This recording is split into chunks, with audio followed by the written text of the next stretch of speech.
नमस्कार मित्रांनो, तुम्ही बघू शकता आपण भोवाडीमध्ये आलोय.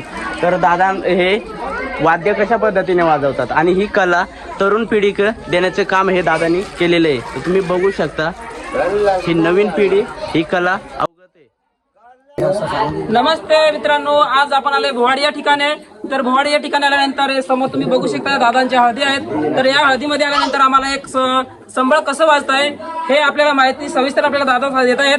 हे दादा कशा पद्धतीने हे वाद्य वाजते ते तुम्ही माहिती सांगाल? बघा, आता ही लाकडी सनई आहे ही तांब्याची आहे. तांब्याची नंतर मग एक लाकडी आहे, त्याची नंतर एक माडाची पाती त्याला घेतलाय, त्याला बनवलं आहे. त्याची नंतर एक सांबळ आहे, हा लाकडी आहे. एक हे फायबर आहे. ही जुनी पद्धत दोन्ही पद्धत ही आखरी करतो, ही वेलीची ही वळवतो, त्याच्यानंतर बनवतो, त्याच्यामुळे हा वाजवतो.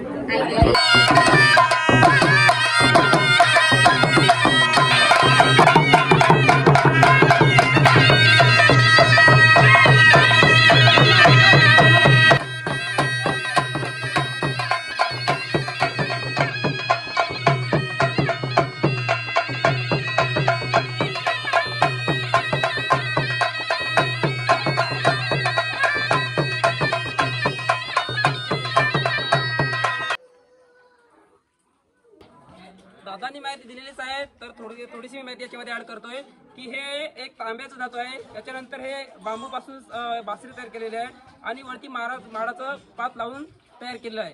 तर तुम्ही हे बघू शकता, हे 3-4 गोष्टी एकत्र करून ही सनई तयार केली जाते. ही सनई वाजवणे म्हणजे एक साधी गोष्ट नाही. आपण म्हणू शकतो की वाजवून जाऊ शकतो, परंतु हे वाजवणं खूप कठीण गोष्ट आहे. आणि ही बासरी वाजल्यानंतर आपलं एकदम मन एकदम शांत होतंय आणि मनाला भावून जाण्यासारखं असं वाटतं.